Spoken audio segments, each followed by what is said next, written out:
Hello and welcome to Digital Transformation and AI for Humans with your host, Amy. In this podcast, we delve into how technology intersects with leadership, innovation, and most importantly, the human spirit. Each episode features visionary leaders who understand that at the heart of success is the human touch, nurturing a winning mindset, fostering emotional intelligence, and building resilient teams. I'm excited to dive into innovation in action and explore how to consistently attract high quality B2B leads with AI, together with my amazing guest from Toronto, Canada, Rob Provenzano. Rob is international best-selling author, speaker, mentor, fractional CMO who knows how to drive growth by using AI-powered systems, scaling businesses from 7 to 8 and 9 figures. Welcome, Rob. I'm so happy to have you here today. It's such a pleasure to have this conversation. Well, thanks for having me. I'm excited too. Amazing. Let's start the conversation and transform not just our technologies, but our ways of thinking and leading. Interested in connecting or collaborating? You can find more information in the description below.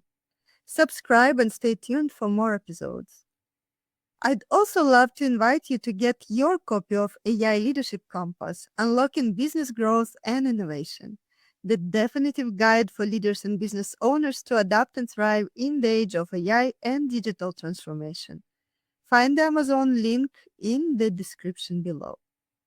Rob, let's get down to business. I would like to hear more about your story, about your journey, about your experience. Great. Yeah, I'd love to share that with you. And as always, I do like to explain to people, awesome Rob, that's not an ego thing. I was actually given that name by a company I used to run, Totally Awesome Events, where I was Awesome Rob and my partner was Awesome Bob. And we just became known as that over the years. So I stick with it because a lot of people don't know my last name or can't pronounce my last name. So, but they do know Awesome Rob. So my background is it's interesting. I grew up in the advertising industry, and then I went to school for computer science. Ironically, AI, which is not the AI of today because that was 35 years ago when I was in school. I know I don't look that old, but I am. From there, I kind of got into office automation and how do you put in systems that make things more efficient?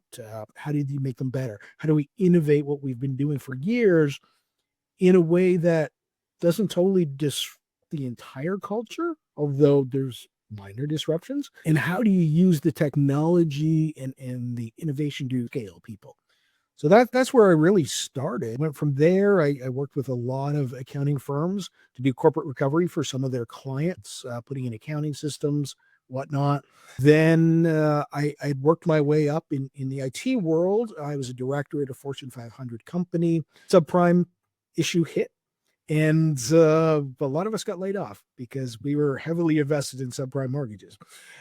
So from there, I got career coaching and they said, you might be in the wrong profession. Well, that's great to tell me after 20 years of doing this, but thank you. And they said, you need to be working more with people, more directly with people, helping people, understanding people. And somehow I got into marketing. I got into event marketing. I did a lot with holistic healthcare, helping health practitioners market their services because they don't learn any of that in school. And then eventually I was doing events and I had built a system for filling events. We called it the event filling funnel because we weren't that creative back then. And after I put 1,400 people in a room in 4 days, people went, okay, that's incredible. We need that. And so I did a lot of work with those kind of people, speakers, coaches, people like that. And eventually got tired of all the travel and being in all these cities and never actually seeing anything. So I had a friend of mine who owned a marketing company. He said, hey, can you fill sales calendars? I thought, well, it's just another event. So yeah, let's try. I joined him. He was doing about 250,000 a year. Had been stuck there for about 5 years. Couldn't move forward. 3 years later, we're doing $15 million a year and expanding around the world. So it works. Amazing. Absolutely amazing. And it clearly works. It works. Yeah, Thank you so much for sharing your story. Well, absolutely. really impressive and inspiring. And what a journey. Yeah, I've been, over 500 clients went through that company, and most of them never left. We learned a lot about business around the world. We learned a lot about innovation, what works, what doesn't work, how quickly you can do it, how quickly you can't do it. And kind of brings us to where we are today, I guess. That's very important, actually, also to pay attention to how quickly you can do it.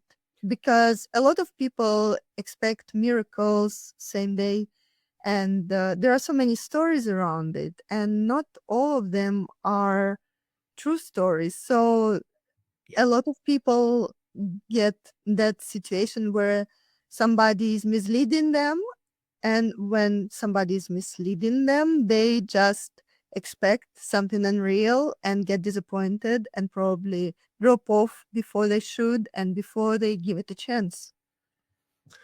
Yeah, you see that all the time, or at least I do anyway, on Facebook or LinkedIn, where I'll get a message from someone, and they'll be like, "I'm an AI expert." Oh, how long you been doing it? 6 months. Okay. Yeah. Welcome to the new reality. Exactly. And I'll respond and say, dude, unless you've been doing this 10 years, I don't consider you an expert. They're like still in public school 10 years ago. Yeah, and it's kind of my point. Rob, how do you see AI transforming the B2B lead generation landscape? Speaking about AI and Yeah. months versus years, and what key opportunities does it open up for businesses today? Absolutely. And I always when people ask me similar questions, I like to go back and say, we were doing this before AI. So just because you have AI doesn't mean you're going to be able to do this. And that's the first myth I have to sort of get out of their heads. It's like, you can't just buy AI and turn it on and go, okay, making millions. It took us a long time to figure out the process in the first place. AI accelerates the process. And in particular, where we focus a lot of AI attention is the market research. So understanding exactly who we're talking to, why we're talking to them, who their competitors are, different competitive landscapes, what's coming up in the future, the different issues with geographical dynamics in different countries and cultures. And so before we even start with the outreach, we've done all that research. And when I say, research, depending on the client, we can have 250 pages of research before we even start marketing. And, like companies like, I shouldn't mention their names because I like to sue people, but the big companies that do market research and charge you 50, 60, $70,000 a year. Yeah, we can do better research in a matter of days than they do charging you that kind of money and taking months. And they should be able to do it because the information's on the internet, but they have not really figured out how to train their AIs properly to go and do that research. So that's the big first step. Once we've got that information and we know exactly who we're looking for, we also know where to find them. So we know what they're looking for. We know where to find them. We know how to reach them. We know the content they prefer. We've scripted the content they prefer, whether it's video or whether it's email or just direct messaging. Then we do the outreach, but only to the people that are the ideal target market. So that's where right off the bat, we're just getting better quality leads to begin with. And then we put them into a system that converts them from marketing qualified to sales qualified appointments. And that's really where all the AI comes together. So it's like it's a complete system. It's like you can't just do one piece. All those three pieces work together. And so when you're having sales calls with these people, I often get asked, well, what's the difference between a marketing qualified lead and a sales qualified lead? So a marketing qualified lead would say, I'd like information. A sales qualified lead says, I have enough. How do I buy? So when you're talking to them in a sales call, you might close 10% of the marketing qualified leads. You should close at least 80% of the sales qualified leads. That's a huge difference. Yeah. Exactly. Yeah. Yeah, absolutely. Impressive. And That difference, it creates exactly that leap between where they are and where they could be. What do you know? Yeah. Well, in a couple of ways. So to do a sales call takes a while. And if your average sales call is an hour and you're doing 40 a week, or no, nobody does 40 a week. That's crazy. So 30 a week. Let's be real. So it's like, okay, so there's 30 hours, but you only close, 20%. You kind of like, okay. Versus you may do less actual calls in the beginning with our system, but you're closing so much more. You save your time and close about 400% more revenues. Exactly. So right off the bat, you're winning. Definitely. Yeah. And we don't just make up those numbers; those are actual stats. So we know if you're only growing 300% a year, that's sort of the minimum you should be doing with this system. We've had clients like, you go back to Irrational because we used our own systems. That's how we pioneered them. So if you go from 250,000 a year to 15 million in 3 years, it's more than 300%. It's definitely much more than that. Yeah. What are the most effective AI techniques and tools currently being used to attract high quality B2B leads? And how do they operate in real world scenarios? What is your experience around it? Yeah. So again, it's like a lot of the AI tools can be great if you give them the right information. And that's where we always say you start with the research, because you can do automated outreach, but if you're reaching out to the wrong people, it's not going to work. Or if you're giving them the wrong message, it's not going to work. It doesn't matter how automated it is. We used to have a saying in the systems world: if you automate a bad process, you get a bad process that runs fast. Exactly. You are more busy with it as well. Absolutely. So yeah, the first step, get clear on who you're reaching. Then once you've got that, then you design your outreach systems to only target those people, put the right message in front of them. And with the solution we use, we'll say, okay, this is the target market. And they'll say, okay, so they're on LinkedIn primarily. The best time to reach them is 9 o'clock on a Tuesday or 4 o'clock on a Thursday. This is the kind of message they want. This is their biggest pain point. If you solve this for them, they will buy. Boom. Now you do your outreach.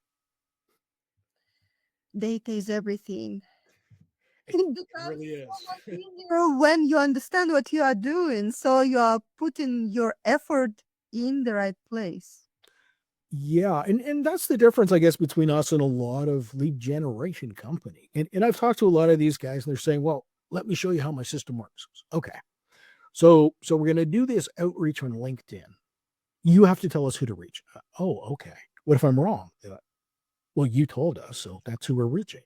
Okay, that's your first problem. Second problem is you got a hold of them. They agreed to meet. Are they qualified? I don't know. What if they're not qualified? Well, we got you the lead. It can go even worse from my experience. They might bring you somebody who wants to sell something to you instead. Oh, that happens all the time. Yeah. We used to call it in the seminar industry, can they fog a mirror?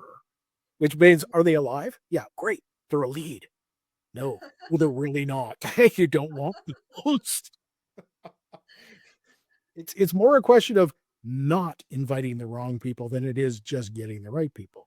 If you know what I mean. It's like those people that are not really interested and just want to talk to you, they're wasting your time. You can't help them. They're not going to buy. And if your goal really is to help people and your products or services do, you're actually depriving people you could help because you're dealing with all these other people you can't. Exactly. And it's so demotivating as well. Because when you have that type of pipeline, it's just draining you. Yeah. Yeah. I'd rather have 5 calls with people that are interested than 100 calls with people that aren't. Because You're not it's just alone. wasting time. You're not alone. I No. can get that. It's so many CEOs are saying, we want more leads. No, you don't. You want better quality leads. That's what you want. Totally. Rob, can you share a real world example or case study where AI significantly boosted both the quality and volume of B2B leads for a company? Because what you just shared with us, it sounds amazing, but I want the proof. I want real life examples. Yeah. So I'm again, we all use it. We use our own system. So I'm going to give you one of mine. I did an outreach last week and I was very hyper targeted. I knew exactly what I wanted, who I wanted. I used the AI to define the message, including the connection request message, then the follow-up message. So that was all AI driven. And then I launched it on Tuesday. And I said, here's 100 people I want you to reach out to. Bang, bang, bang, bang, bang. So I'm just over, I'm 72 acceptances now on 100 messages. Is it LinkedIn? Yeah, on LinkedIn. Yeah, sorry. Yeah, on LinkedIn. So 72 people accepted the outreach out of 100. And I just broke 40. I've got 40 meetings now with those people. Incredible. Or exactly who I want to talk to. They now know what I do because I sent them a video to tell them what I do. And now I've got over 40 meetings, Amazing. which does not fit in my calendar, but that's a good problem to have. So sorry for you. Well, I'm not in sales. I'm the marketing guy. Huge difference actually, because some people in the beginning believe that it's almost the same. Oh, everybody believes it's the same until they realize no. It's two very different mindsets. So I was talking to a sales guy yesterday from one of my outreaches, and he totally understood. He said, we love getting on sales calls and talking to new people.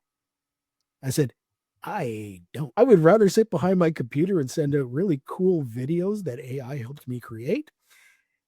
And I don't want to talk to them until they're ready to buy.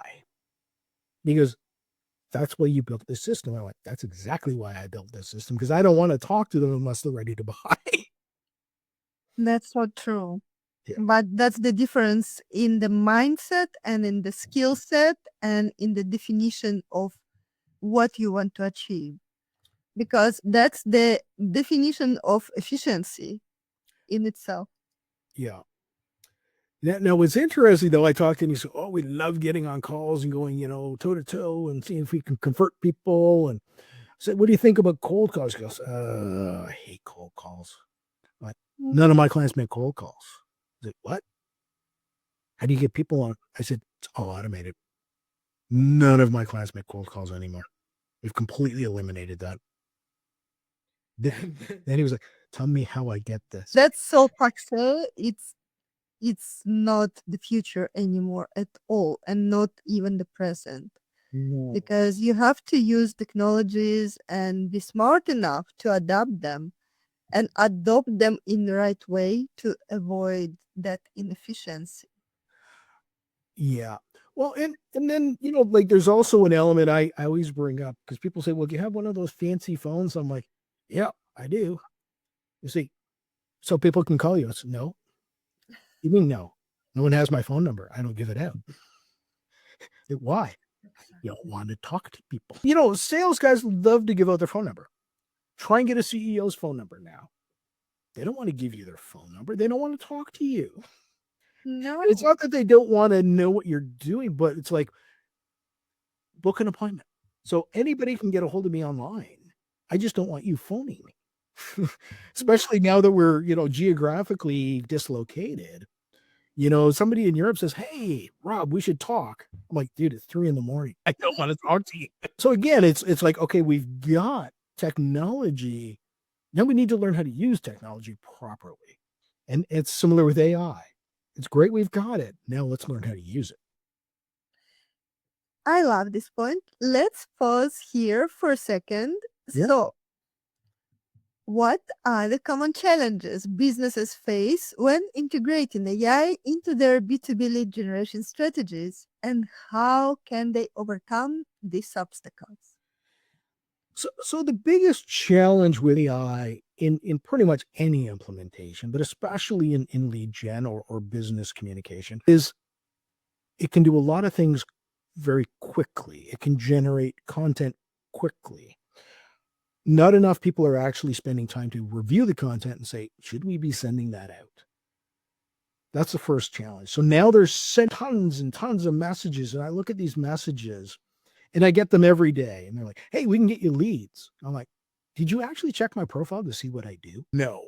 So it's great that it can do things, but I think what's more important is it shouldn't just be, hey, we bought this tool, let's use it.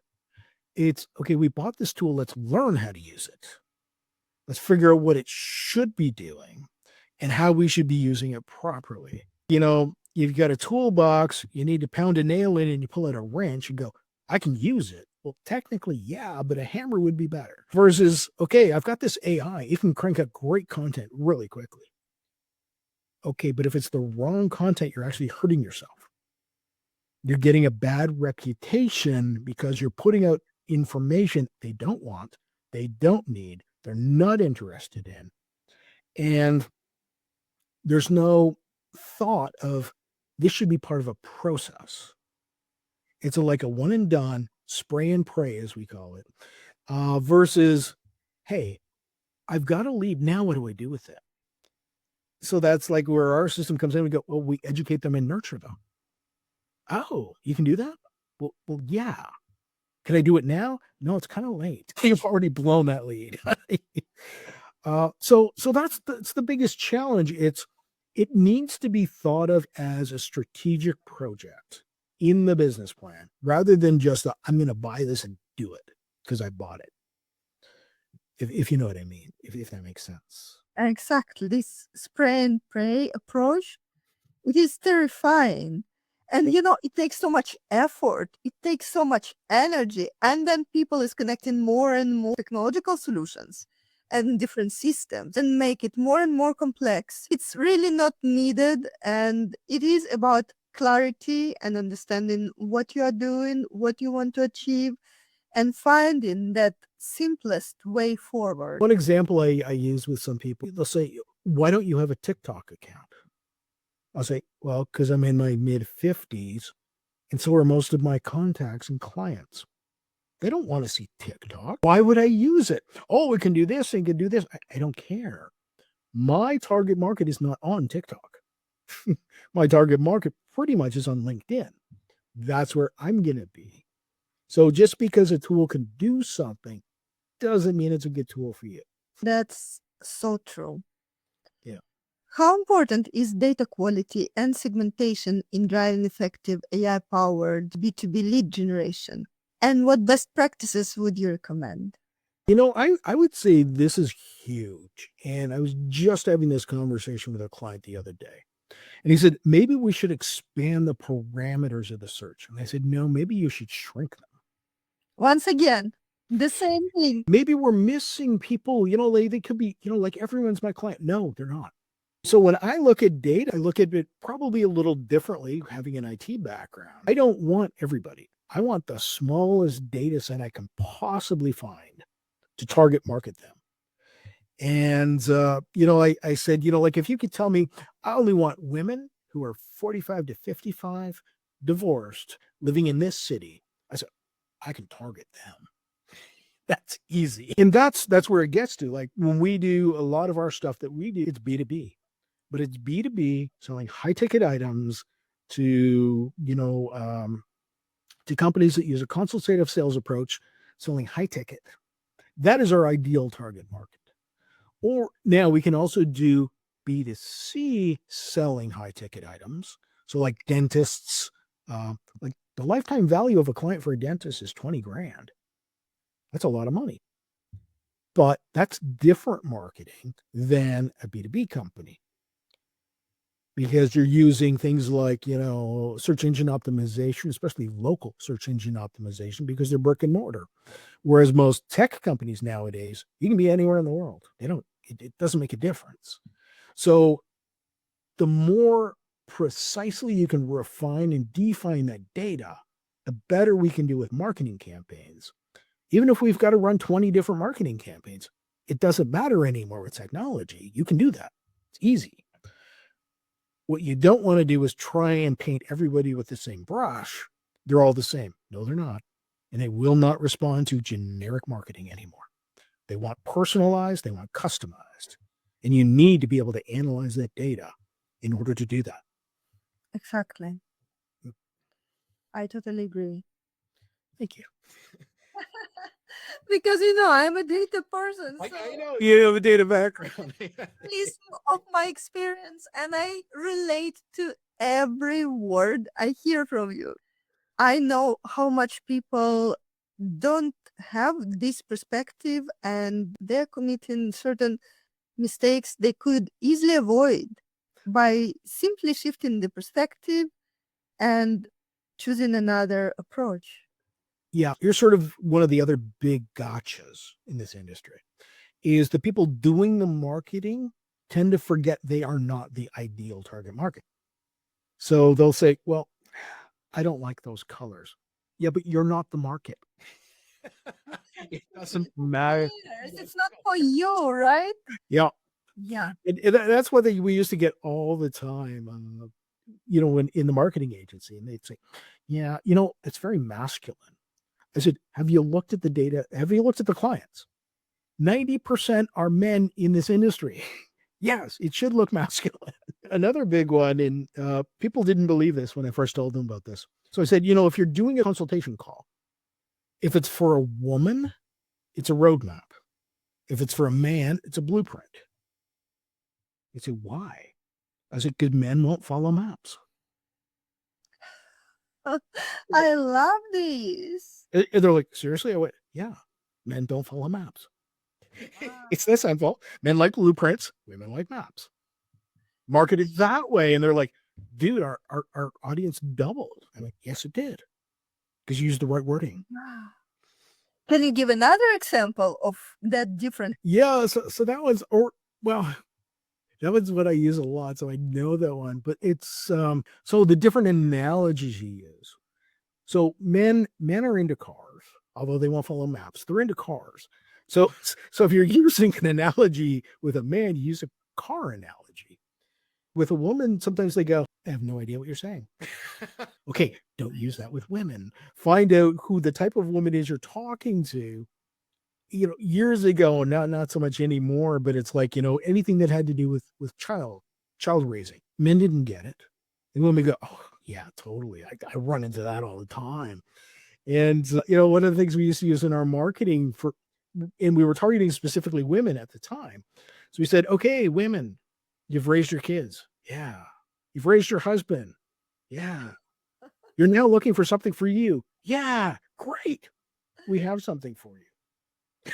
And men would go, So relatable, right? What? Yeah, that's because your wife raised you. Figure it out. I love that approach. Yeah. Well, another example. So I'm probably going on too long here, but we used to train platform closers. So people who spoke from stage. Women would typically outsell men. And people said, why? Said, because women don't necessarily trust the man speaking.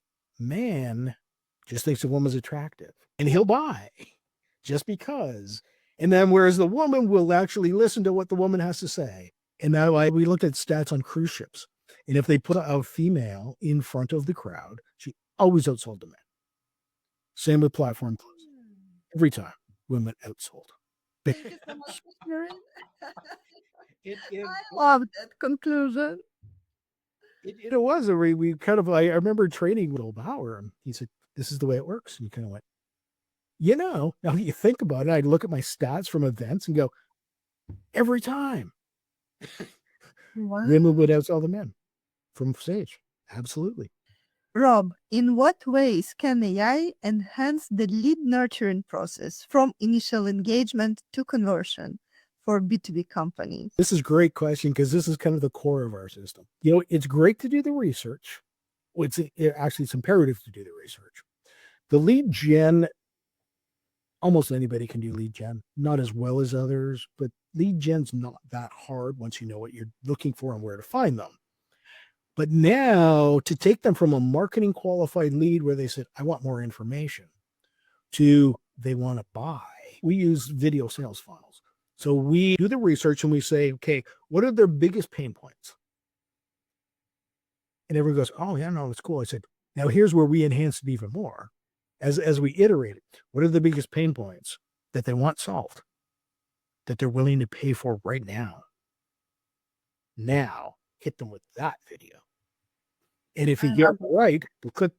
And everything is a soft close. There's no hard closes in this. So we say, well, so here's your problem.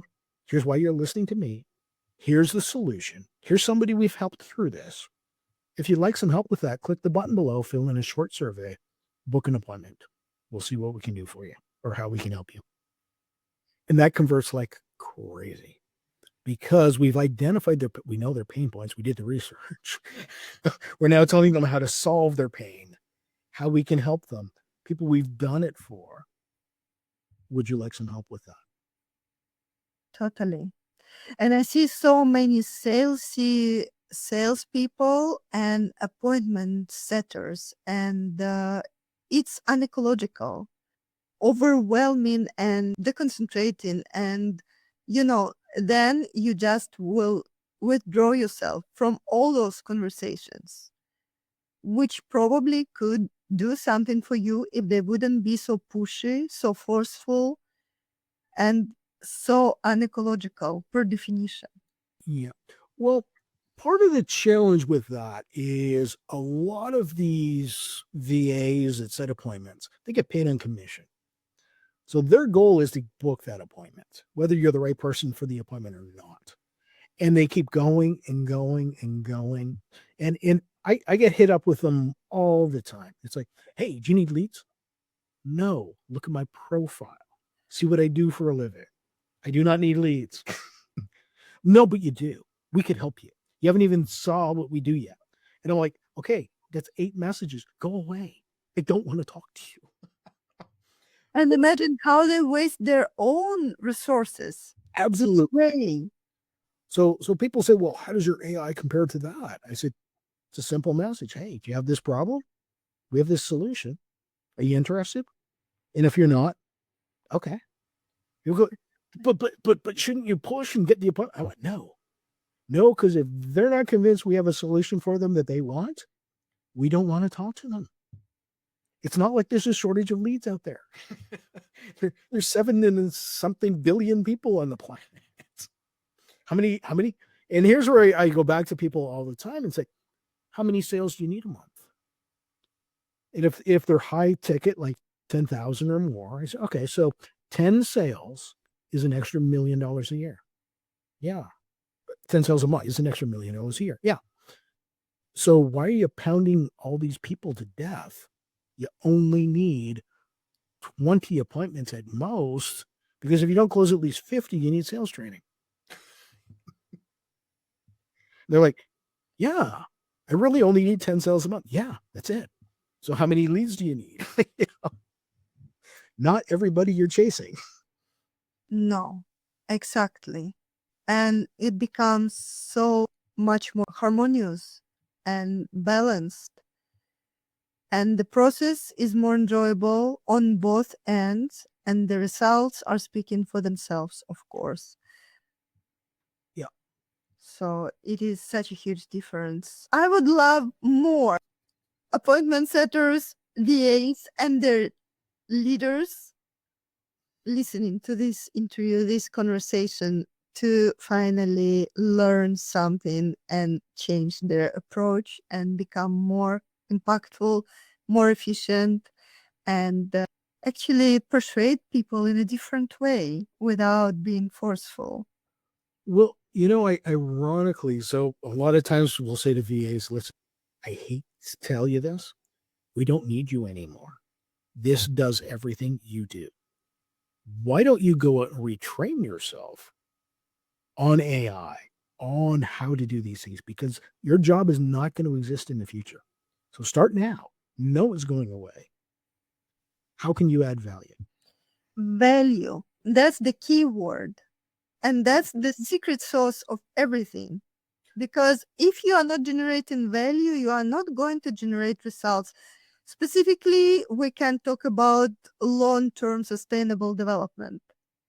And that's what everybody would like to have, right? Yeah, absolutely. Like even if you look at agencies, what we were doing at Irrational, and we had crazy growth, but there was, I think, 37 employees. We do more, we do it better, we do it faster. We now have 5. That's undoubtedly the advantage of using AI. And then don't tell me that nobody's going to be fired. Well, yeah, there's the okay, now go retrain yourself. Because I've said to people, it's like, you know what we need right now? We need somebody who can do a really nice graphic design. They went, well, I don't do that. You might want to go learn. I said, use the AI, do the research on what are the jobs of the future. Go retrain yourself now so we can employ you again because we don't need appointment setters. Exactly. That's really important to stay up to date with the development. Speaking about reshaping, adjusting, and Yeah. matching the latest trends. So, with rapid advancements in AI, what emerging trends do you foresee that could reshape the future of B2B lead generation? That's a great question. And honestly, it's a little hard to answer just because of how fast AI is developing. Like when we built our market research system, it took about 6 months. But what we can do now versus even 6 months ago is completely different. So it used to take days for us to put all those prompts into AI. Well, now they've got deep research, and we're like, we can do this in about 4 hours. Video, when we were doing these videos at Irrational Marketing, you flew into Toronto. We trained you for a week. You shot video in our studio, and then we edited it all, launched you. Then it was, you can't go to Toronto anymore. You can't leave your house because of COVID. Now what? So we do interviews like this and use those videos. Now we don't even need that. We're just going to take the script, put it into AI, take a picture of you, take a voice recording. AI is now going to create your video for you. You don't even have to do it. So to say, where is it going to be in 6 months? Oh, who knows? When I'm thinking about it, it's so true. We can't even predict what is going to happen in 6 months or It's going to be better quality video. It's going to be better quality research. Like I saw this was a demo somebody was doing. They did an entire 45-minute movie completely in AI. And my wife and I watched it and she went, it's just a video. I went, there's no people in that video. That's all computer generated. She went, no. I said, yeah, watch. When they move, their hair doesn't move properly. I said, that was the only tell. I said, that's completely video generated by AI. I said, so if it's doing that, now here's the challenge too. So it can do presentation, it can do that, it can do research. It doesn't always get the research right. It doesn't get the content right. So it still needs people who understand enough about the actual subject matter to say, no, that's not right. Try again. Or, no, that information, I don't think that information is correct. Where did you get that from? And they'd cite a source and it'd be like, oh, what's that site where anybody can go in and post an opinion kind of thing? Reddit. Reddit, exactly. They go, yeah, I got this from Reddit. I went, oh, that doesn't mean it's right. So what I see though, as time goes on, that's going to get better and better. The information is going to get more and more accurate. Like I know now, so if you have a Dun & Bradstreet subscription, you can say, go reference Dun & Bradstreet. Here's my login credentials. Well, it's like the information is just getting better and better and better, and it will continue to get better and better. What's going to be needed is people to say, this is the goal of the business. Here's what we're trying to do. Here's what the lifestyle we want to create for ourselves and for our families and our employees. AI is very good at efficiency. It's not very good at quality. If you know what I mean. Like it's not going to create a nice workplace. It's going to create an efficient workplace. Yes. Because it has different objectives, right? Absolutely. And what's important to you might not be what's important to somebody else. And the AI may never get that. It might not. We don't know. Right now, it doesn't get it. How do I accomplish this 80-hour project this week? And they're like, well, don't sleep. Okay, not a good answer. Exactly. But speaking about this as well, I can't help myself but asking, what do you think about singularity? You know, I have sort of two minds of it. I have the way out there mind, and then I have the practical, will it happen? And I got to tell you, there are days working with AI where I sit there and I'll say, okay, this is a 20 lesson program. I want you to read what we've done before and rewrite it and update it for the 20 lessons. And it'll come back with 14 lessons. I'll say, where are the rest? I just removed them. Well, why? Oh, it's more efficient. I didn't tell you to remove them. In fact, I told you never to remove anything unless I explicitly told you to. And it just does what it wants sometimes. So when that will come, I don't know. Hopefully we're smart enough to recognize it and put in some limitations. But yeah, no, it's getting smarter and smarter. Like every week, something new is coming out. And it's not always following what you tell it to do, which is a little concerning for me. I feel exactly the same. And this hockey stick, it is obvious, so it's developing so fast that we can't even embrace with our way of perceiving things and processes how fast it is changing our reality as well. So I agree with you. I love this conversation. Unfortunately, it is about time to wrap it up. So my last question, if you had to offer one piece of strategic advice for business leaders looking to leverage AI for consistently attracting high-quality B2B leads, what would that be? I think the one piece of advice that I do offer to clients now, it's okay, you have two options. If you're going to use AI and it's going to become an integral part of your business and your marketing, you either need to learn how to use it properly or hire people that can. And I don't mean you need a full-time employee, but in most CEOs go, I actually, sorry, I did this as an event. I created an event for CEOs to learn all about AI. Full day, brought in professors and the whole 9 years. Nobody wanted to register. I said, you all want to know about AI? They went, no, we want AI. We don't want to know about AI. And we don't want to have to do it. I went, okay, that's important to know. So, if you are not prepared to bring in a team that can do it for you and you're not prepared to do it yourself, you better be prepared to outsource it to somebody. Somebody who knows. Somebody who knows what's going on. And I'll be the first to tell you, okay, if it's marketing and business to business growth, I can help you. If you want to know how to do operations, I can't help you. But if you need that, you better find somebody that can, or you better be able to hire them because it's going that way. Exactly. I agree. Yeah. Thank you so much. Oh, thank But you.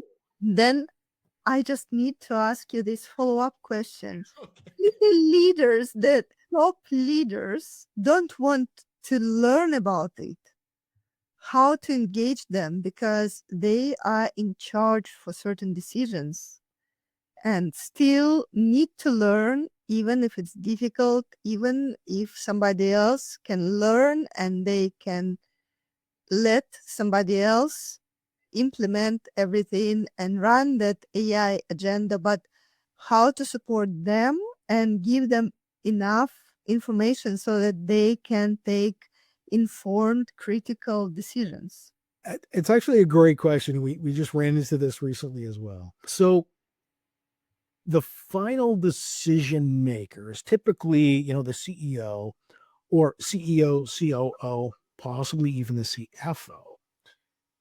The person championing it might not be any of those.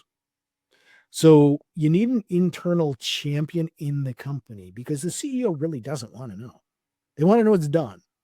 They don't want to know how to do it. And as you get bigger and bigger, that's even more so.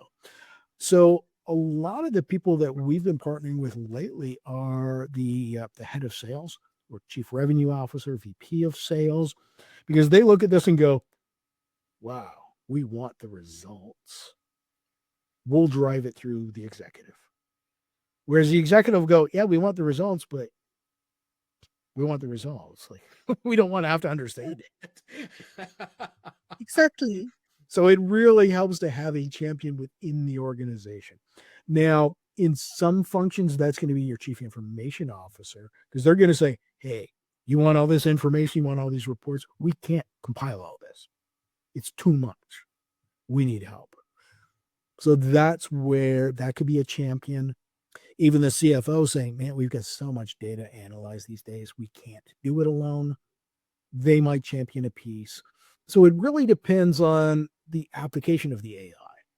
So in our case, marketing, it's a lot of times it's the head of sales driving that. That's not necessarily a CEO, unless it's a smaller company where the CEO is also doing sales. If it's a bigger company, CEO doesn't want to know. They really don't. I love this. And thank you so much for sharing this experience because I recognize everything you just shared. And those golden nuggets, they are increasingly valuable because it is crucial to understand how it works in the companies and who is in charge for what and how to implement it the right way and still keep that accountability for the choices, for the decisions, for the outcomes. Yeah, and it's funny because that also came out of the AI because we were saying, well, who are the decision makers and who it's CEO, COO, CFO, and then suddenly it's like, who's going to get them to make that decision? Oh, that's a completely different question. Here's who's going to champion it. And like, oh, that's the people we need to be talking to. And not just talking to, but give them information they can give to their leaders to say, here's why we should be doing it. But if it comes from me, they're not going to read it. If it comes from their head of sales, they read it. Exactly. That's how the reality looks like. Yeah. Rob, thank you so much for being here today, for sharing your insights, your experience. It's really amazing how you can support business owners and businesses and help them growing at such an incredible pace. And take that leap from 7 figures to 8 and 9 figures in such a short period of time, doubling down on what really matters. So thank you so much for being with us today and sharing all that valuable information. And hopefully we just helped many listeners and viewers avoiding certain mistakes and finding the shortest, the most efficient path forward. You're very welcome, and thank you for having me. Again, even if people aren't looking to do business with me, the more information we get out there about what AI is, what it really is, what it can do, what it can't do, it helps everybody. So more than happy to help share wherever I can. Amazing. I totally agree with you. Thank you. Thank you for being here today. Yeah, thank you. Thank you for joining us on Digital Transformation and AI for Humans. I'm Amy, and it was enriching to share this time with you. Remember, the core of any transformation lies in our human nature, how we think, feel, and connect with others. It's about enhancing our emotional intelligence, embracing a winning mindset, and leading with empathy and insight. Subscribe and stay tuned for more episodes where we uncover the latest trends in digital business and explore the human side of technology and leadership. Until next time, keep nurturing your mind, fostering your connections, and leading with heart.